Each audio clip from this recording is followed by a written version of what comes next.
Hello दोस्तों, स्वागत है आप सभी का आपके अपने चैनल हाई एजुकेशन जोन में। और आज मैं आपके लिए हिंदी लिटरेचर की क्लास लेकर आई हूँ। इस वीडियो में मैंने सभी वो क्वेश्चन डाले हैं जो ग्राम सचिव में पूछे गए थे। जितने क्वेश्चन ग्राम सचिव में पूछे गए थे वो सब तो मैं यहाँ नहीं डाल पाई क्योंकि एक वीडियो में वो कवर नहीं हो पाएंगे, लेकिन वो जितने भी इसमें क्वेश्चन है वो सभी वही क्वेश्चन मैंने डाले हैं जो ग्राम सचिव में पूछे गए थे। हिंदी लिटरेचर 9 नंबर की हिंदी पूछी गई थी ग्राम सचिव में, उसमें से 9 या 10 नंबर की पूछी गई थी, उसमें से 7 नंबर की आपको लिटरेचर ही मिला था, यानी कि हिंदी का साहित्य। आने वाले जो आपके एग्जाम है, हरियाणा पुलिस है, ग्राम सचिव है, पटवारी है, तो किसी में भी लिटरेचर जरूर डाला जाएगा। जरूरी नहीं कि हर एग्जाम में डाला जाए, हो सकता है हरियाणा पुलिस में ना डाला जाए, डाल भी दिया जाए, लेकिन मिलेगा जरूर आपको किसी न किसी एग्जाम में। तो आपको सारी चीजें कवर करके चलना पड़ेगा।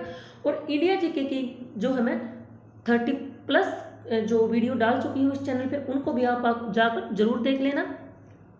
तो चलिए स्टार्ट करेंगे फर्स्ट क्वेश्चन से। फर्स्ट क्वेश्चन हमारा है, रस मंजरी किसकी रचना है? राइट ऑप्शन हमारा ए हो जाएगा, भानुदत्त की रचना है। अभी ग्राम सचिव में पूछी गई थी कि रस मंजरी किसकी रचना है, तो ये भानुदत्त की रचना है। और एक रचना ये भी पूछी गई थी कि श्रृंगार मंजरी किसकी रचना है? श्रृंगार मंजरी, तो श्रृंगार मंजरी चिंतामणि की रचना है। किसकी रचना है? चिंतामणि की। और ये दोनों रचनाएं इतनी इंपॉर्टेंट है, अगर आपको लिटरेचर नहीं भी मिलेगा एग्जाम में तो भी पूछ ली जाती है कई बार, इंडिया जीके में भी और हरियाणा में कई बार पूछी गई है कि रस मंजरी और श्रृंगार मंजरी किसकी रचनाएं हैं। और थोड़ा सा धीरे करवाऊंगी क्योंकि जिनका सब्जेक्ट नहीं है उनको समझ नहीं आएगा। नेक्स्ट है, ललित ललाम किसकी रचना है? तो राइट ऑप्शन हमारा ए हो जाएगा, मतीराम। ललित ललाम मतीराम की रचना है। और ये भी ग्राम सचिव में पूछी गई थी। और इनकी एक रचना और भी है, रसराज। रसराज किसकी रचना है? मतीराम की। हो सकता है अगली बार ये पूछ ली जाए। नेक्स्ट क्वेश्चन है, इनमें से कौन सी रचना भारतेंदु हरिश्चंद्र की है? तो राइट ऑप्शन हमारा जो रहेगा वो डी हो जाएगा, विनय प्रेम पचासा, प्रेम मलिका, प्रेम फुलवारी, तीनों ही रचनाएं भारतेंदु हरिश्चंद्र की है। और ग्राम सचिव के एग्जाम में सबसे ज्यादा क्वेश्चन भारतेंदु हरिश्चंद्र से ही पूछे गए थे, 5 या 6 क्वेश्चन इनसे पूछे गए थे। तो इन भारतेंदु हरिश्चंद्र की आपको सभी रचनाएं याद करनी पड़ेंगी। और इनकी रचनाएं भी काफी ज्यादा, इनके नाटक भी हैं, तो इनकी सभी जो है मैं आपको रचनाएं बता देती हूँ। तो ये देखिए, इनकी सभी रचनाएं मैंने यहाँ पर टाइप कर दी हैं। तो इनको आप अब याद कैसे करोगे, क्योंकि बच्चों का सब्जेक्ट नहीं होता हिंदी, जिनका उनके लिए काफ़ी टफ है। तो मैं आपको एक ट्रिक बताती हूँ। देखिए, विनय एक लड़का है, उसको प्यार हो जाता है। किससे हो जाता है प्रेम? उसको मलिका से उसको प्रेम हो जाता है। फिर जब लड़के को उससे प्रेम होता है तो क्या करते हैं लड़के आजकल, गुलाब गुलाब देते हैं। तो फिर वो लड़का क्या करता है ना, विनय, मलिका से प्यार होने के बाद वो प्रेम की फुलवारी यानी कि फूलों के बाग में चला जाता है और वहां से वो फूलों का गुच्छा बनाता है। और फिर वो क्या करता है, वर्षा विनोद यानी कि फिर वर्षा आ जाती है और बारिश का आनंद लेते हुए प्रेम सरोवर यानी कि सरोवर तालाब, तो वो जो फूलों का बाग था वहां पर तालाब भी था, प्रेम वर्षा का आनंद लेते हुए फूलों का गुच्छा बनाकर फिर वो प्रेम के तालाब पर बैठकर वेणुगति से जल्दी से गीत गाते हुए, गीत भी गाता है वो, यानी कि गाना गाते हुए वो मलिका को प्रेम का फूलों का गुच्छा दे देता है। क्योंकि वेणुगति इस तरह से याद हो जाए, क्योंकि जल्दी बहुत रहा है तेरा लड़के को, विनय को बहुत जल्दी है मलिका को गुलदस्ता देने की फूलों का, कहीं कोई और लड़का ना दे के चला जाए उसको। तो विनय को जो है वो मलिका से प्यार हो जाता है। वो प्रेम की फूलों के तालाब पर बैठ के फूलों का बाग है वहाँ पर फूलों का गुच्छा बनाता है और वर्षा आ जाती है। फिर तो वर्षा का आनंद लेते हुए उस बाग में जो तालाब था उस पर बैठकर वेणुगति यानी कि जल्दी से वो गीत गाते हुए मलिका को वो फूलों का गुच्छा दे देता है। एक ट्रिक और भी है, एक ट्रिक ये भी है, विनय को बहुत सारी लड़कियों से प्यार हो जाता है, जैसे उसके मलिका से प्यार हो जाता है, फुलवारी से प्यार हो जाता है, वेणु से प्यार हो जाता है, वर्षा से प्यार हो जाता है, इन सभी से उसको प्यार हो जाता है। और फिर इन सभी को वो प्रेम फूलों का गुच्छा बनाकर और तालाब पर बैठकर और गीत गाते हुए इन सभी को जो है फूलों के गुच्छे दे देता है। तो 2 ट्रिक है, इन ट्रिकों से आप भूलोगे नहीं इनकी रचनाओं को। और इनके नाटक भी हैं, वो मैं आगे करवाऊंगी, कुछ इस वीडियो में करवाऊंगी, कुछ अगली में करवाऊंगी। नेक्स्ट क्वेश्चन है, सूरदास के गुरु का क्या नाम था? तो राइट ऑप्शन हमारा ए हो जाएगा, वल्लभाचार्य। ग्राम सचिव में ये पूछा गया था, वल्लभाचार्य सूरदास के गुरु का नाम है। और मत्स्येंद्र नाथ किसके गुरु का नाम है? तो गोरखनाथ के गुरु का नाम मत्स्येंद्र नाथ है। मत्स्येंद्र नाथ को कई जगह पर मच्छंदर नाथ भी लिखा मिलेगा आपको इस तरह से, मच्छंदर इस तरह से मच्छिंद्रनाथ या फिर मत्स्येंद्रनाथ गोरखनाथ के गुरु थे और सूरदास के गुरु वल्लभाचार्य थे। और सूरदास से क्वेश्चन पूछे जाते हैं, अगर हिंदी लिटरेचर नहीं भी पूछ रखा हो तो जीके में, हरियाणा जीके में सूरदास से क्वेश्चन डाले जाते हैं। आप इनसे, मैंने जो इंडिया जीके की वीडियो डाल रखी है इस चैनल पे, उनमें सूरदास से सभी क्वेश्चन मैंने कवर करवा रखे हैं। तो नेक्स्ट क्वेश्चन है, इनमें से सूरदास की रचना कौन सी है? तो राइट ऑप्शन हमारा डी हो जाएगा, सुर सारावली, साहित्य लहरी, सुर सागर, तीनों ही रचनाएं सूरदास की हैं। और सुर से जो शुरू होती है ना, सुर सागर, सुर सारावली, साहित्य लहरी, थोड़ा इजी है याद करने में, ये सूरदास की ही रचनाएं हैं। दो रचनाएं इनकी और भी हैं, दो रचनाएं की जो और है वो मैं यहाँ पर लिख देती हूँ। एक तो नल दमयंती, काफी फेमस है, ये पूछी जाती है, नल दमयंती, नल दमयंती इनकी रचना है एक तो, और एक ब्याहलो, ब्याहलो ये पूछी गई थी अभी अभी लिटरेचर में डाल रखी थी ग्राम सचिव में, ब्याहलो, तो आगे भी पूछी जा सकती है। नेक्स्ट क्वेश्चन है, अंधेर नगरी नाटक के रचयिता कौन है? तो राइट ऑप्शन हमारा रहेगा, वो रहेगा बी, भारतेंदु हरिश्चंद्र। भारतेंदु हरिश्चंद्र अंधेर नगरी नाटक के रचयिता हैं। और भी इनसे जो क्वेश्चन बनते हैं वो अगली वीडियो में डालूंगी। मोहन राकेश ने कौन सा नाटक लिखा था? इनका भी पूछा हुआ था, आधे अधूरे पूछा गया था। तो लहरों के राजहंस, लहरों के राजहंस, लहरों के राजहंस इनका नाटक है। एक आधे अधूरे, जो अभी ग्राम सचिव में पूछा गया था, आधे अधूरे, और दूसरा इनसे पूछा गया था, सॉरी दो ही क्वेश्चन, एक पूछा गया था ये आधे अधूरे, लहरों के राजहंस नहीं पूछा गया था, लेकिन आगे पूछा जा सकता है। और जयशंकर प्रसाद की जो है नाटक वो भी मैं आपको बता देती हूँ यहाँ पर। एक तो आजाद शत्रु, जो इनकी रचनाएं थी, आजाद शत्रु, कल्याणी, चंद्रगुप्त, शकंदगुप्त, आजाद शत्रु, कल्याणी जो है इनकी रचनाएं हैं। और इनके चंद्रगुप्त है, जैसे स्कंदगुप्त है, ये इनके नाटक हैं, किसके हैं? जयशंकर प्रसाद के। नेक्स्ट क्वेश्चन है, हिंदी में वैज्ञानिक आलोचना का सूत्रपात करने वाले कौन थे? तो राइट ऑप्शन हमारा जो रहेगा वो रहेगा रामचंद्र शुक्ल, बी हमारा राइट ऑप्शन हो जाएगा। हिंदी में वैज्ञानिक आलोचना का सूत्रपात करने वाले कौन थे? वो थे रामचंद्र शुक्ल, यानी कि रामचंद्र शुक्ल जो है एक आलोचक थे, आलोचना जो करते हैं। और ये क्वेश्चन भी अभी पूछा गया था ग्राम सचिव के एग्जाम में। नेक्स्ट क्वेश्चन है, इनमें से किसे हिंदी रंगमंच का जनक कहा जाता है? तो राइट ऑप्शन जो हमारा रहेगा वो रहेगा ए, भारतेंदु हरिश्चंद्र। भारतेंदु हरिश्चंद्र को हिंदी रंगमंच का जनक कहा जाता है। और इनको जो है हिंदी गद्य का भी जनक कहा जाता है। हिंदी में जैसे होते हैं ना गद्य और पद्य, तो हिंदी गद्य का जनक भी किसे कहा जाता है? भारतेंदु हरिश्चंद्र को। और हिंदी गद्य का पितामह भी भारतेंदु हरिश्चंद्र को कहा जाता है। तो ये आपसे पूछे जा सकते हैं कुछ क्वेश्चन। और जो एक क्वेश्चन इनसे ये भी बनता है, रसा किसका उपनाम है? तो रसा जो नाम उपनाम है वो किसका रहेगा? वो भी भारतेंदु हरिश्चंद्र का नाम रहेगा रसा, क्योंकि ये उर्दू में जो है वो करते थे, उर्दू में जो कविताएं लिखते थे ये रसा नाम से। कौन? भारतेंदु हरिश्चंद्र। तो इनको रसा नाम से, इनका उपनाम जो है वो रसा है। तो ये भी पूछा जा सकता है कि रसा नाम से किसे जाना जाता है? तो भारतेंदु हरिश्चंद्र को जाना जाता है। नेक्स्ट क्वेश्चन है, घनानंद किसके दरबारी कवि थे? तो राइट ऑप्शन हमारा हो जाएगा वो ए हो जाएगा, मुगल सम्राट मोहम्मद शाह है। घनानंद किसके दरबार में रहते थे? घनानंद जो है मुगल सम्राट मोहम्मद शाह के दरबार में रहते थे। इस टाइप के क्वेश्चन भी पूछे जाते हैं। और ये क्वेश्चन भी अभी पूछा गया था इसमें ग्राम सचिव के एग्जाम में, और वैसे भी पूछे जाते हैं इस टाइप के क्वेश्चन, तो इंडिया जीके में भी पूछ लिए जाते हैं। नेक्स्ट क्वेश्चन है, केशवदास से भी दो क्वेश्चन पूछे गए थे। केशवदास किसके दरबार में रहते थे? तो राइट ऑप्शन हमारा बी हो जाएगा, इंद्रजीत सिंह। इंद्रजीत सिंह के दरबार में केशवदास रहते थे, पूछा गया था ये क्वेश्चन। और इसको है ना बहुत सारे जो यूट्यूब पर गलत करवाते हैं इस क्वेश्चन को, वो कहते हैं कि केशवदास है वो ओरछा के दरबार में रहते थे, जबकि ये क्वेश्चन गलत है। क्योंकि ओरछा है ना वो कोई इंसान का नाम है ही नहीं, ओरछा जगह का नाम है। इंद्रजीत जो थे ना, ये इंद्रजीत सिंह जो राजा थे ये ओरछा के राजा थे। ओरछा मध्य प्रदेश में है, मध्य प्रदेश के निवाड़ी जिले में स्थित है ओरछा। और मध्य प्रदेश के निवाड़ी जिला में ओरछा स्थित है ये जो जगह है ओरछा। इसके जो ये राजा थे इंद्रजीत सिंह, इनके दरबार में केशवदास रहता था। लेकिन ओरछा में ओरछा आंसर नहीं रहेगा, आंसर हमारा इंद्रजीत रहेगा।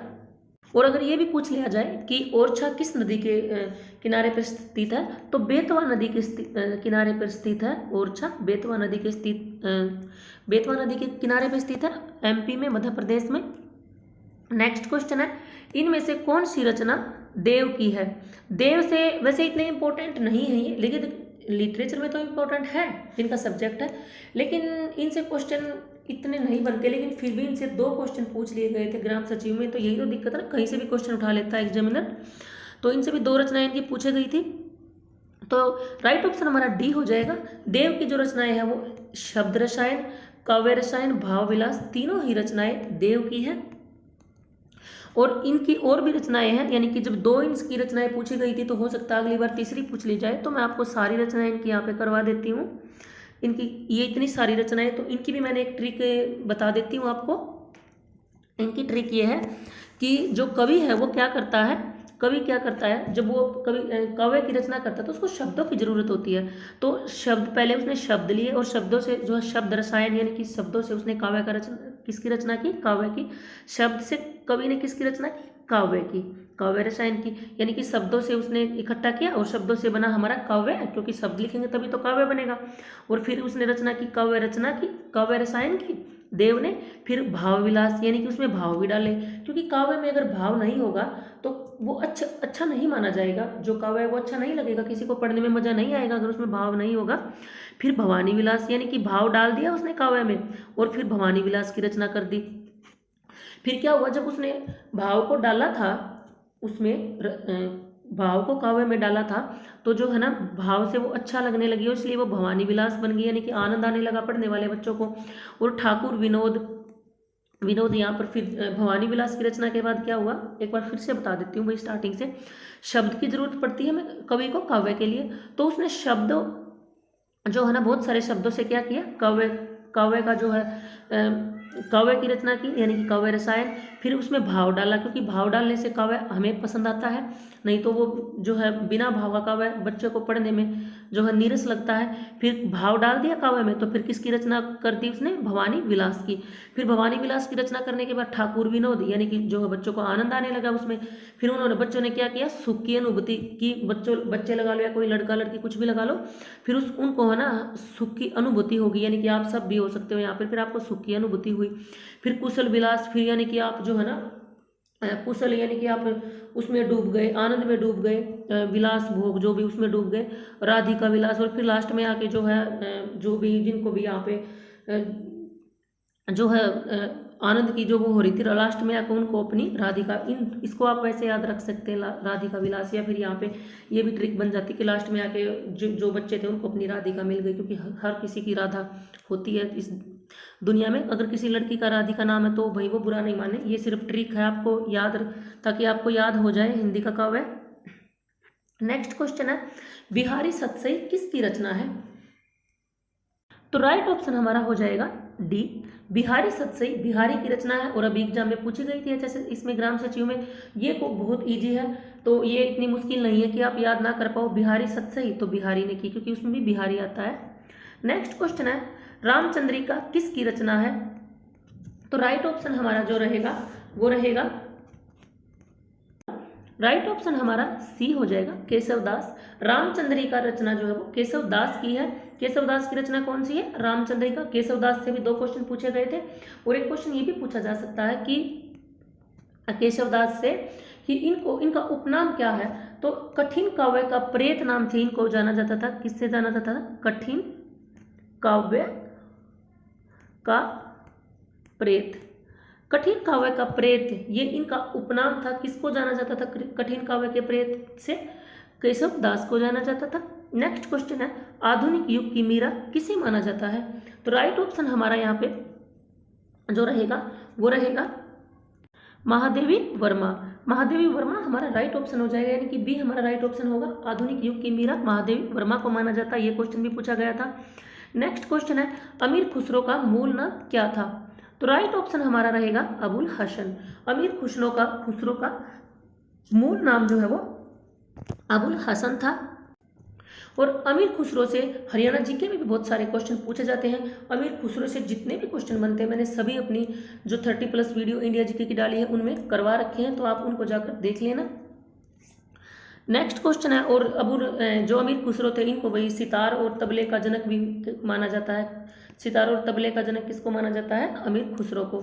इनकी रचनाएं मैं सभी करवा चुकी हूँ और आगे फिर से करवा दूंगी वीडियो में, अगर किसी ने मेरी पुरानी वीडियो नहीं देखी है। नेक्स्ट क्वेश्चन है, इनमें से मलिक मोहम्मद जायसी की रचना कौन सी है? तो राइट ऑप्शन हमारा डी हो जाएगा। डी हमारा राइट ऑप्शन रहेगा। पद्मावत, अखरावत, कन्हावत, ये तीनों ही रचनाएं मलिक मोहम्मद जायसी की हैं। पूछी गई थी अभी, अखरावट पूछी गई थी HSCC के ग्राम सचिव के एग्जाम में। नेक्स्ट क्वेश्चन है, मोहनजोदड़ो में सबसे बड़ा भवन कौन सा था? ये मैं टेस्ट के लिए डाल रही हूँ, लेकिन यहाँ पर मैं आपको एक बात बताना चाह रही हूँ। एक लड़के ने क्वेश्चन किया था कि मैम वो मोहनजोदड़ो में सब विशाल स्नानागार है, वो धान्यागार नहीं है। तो मैं उस बच्चे को यहाँ पर बताना चाह रही हूँ, उन्होंने मतलब बड़े अजीब तरीके से पूछा था। उन्होंने पूछने का तरीका भी होता है, उन्होंने ये बोला था कि आप ना गलत नॉलेज दे रहे हो। तो देखो, मैं किसी को यहाँ पर गलत नॉलेज नहीं दे रही हूँ। हाँ, गलती से कोई क्वेश्चन गलत हो जाए वो एक अलग बात है, हम भी इंसान हैं और मैं अगली वीडियो में उसको ठीक जरूर करवाती हूँ अगर कभी ऐसा हो भी जाता है तो। लेकिन मैंने ये डीप में जाके क्वेश्चन करवाया था, क्योंकि HSSC में अब डीप में ही क्वेश्चन पूछे जाते हैं। ये घिसे पीटे क्वेश्चन अब कोई नहीं पूछता, आप सबको पता है। तो जो विशाल स्नानागार है ना, स्नानागार जो इस तरह से आपको मिलता है, स्नानागार, विशाल स्नानागार कहाँ पर है? हड़प्पा का जो था वो मोहनजोदड़ो में। लेकिन ये क्वेश्चन अलग है, ये है मोहनजोदड़ो में सबसे बड़ा भवन कौन सा था? तो सबसे बड़ा भवन था जो वो धान्यागार था, उसका नाम क्या था? धान्यागार, और वो मोहनजोदड़ो में था। तो विशाल स्नानागार ये अलग क्वेश्चन है, मैंने वहां पर जो है लिख भी दिया था, बता भी दिया था उनको, लेकिन फिर से बता दिया। नेक्स्ट क्वेश्चन है, भगवान महावीर स्वामी का प्रथम शिष्य कौन था? ये टेस्ट के लिए डाल रही हूँ, करवा चुकी हूँ। नेक्स्ट है, भारत के महान्यायवादी की नियुक्ति कौन करता है? नेक्स्ट, चंद्रगुप्त मौर्य ने अपने अंतिम दिन कहां पर गुजारे थे? नेक्स्ट, इनमें से सॉफ्टवेयर के लिए एक अन्य शब्द है। नेक्स्ट है, पीएच पैमाना किसने दिया था? ये लास्ट क्वेश्चन है। और एक बात और बताना चाह रही हूँ, एक क्वेश्चन ये भी था कि मैम जो मृत सागर है वो इजराइल में नहीं, जार्डन में। एक बच्चे का ये कमेंट आया था, तो मैं उनको बताना चाह रही हूँ यहाँ पे कि मृत सागर जो है वो इजराइल और जार्डन के बीच में स्थित है, लेकिन NCERT आंसर इजराइल मानती है। अगली वीडियो में अगर आप बोलोगे तो मैं उन बच्चे को, जो जिस स्टूडेंट ने, मेरे प्यारे स्टूडेंट ने पूछा था, तो मैं स्क्रीनशॉट लगा दूंगी वही NCERT में से निकाल के।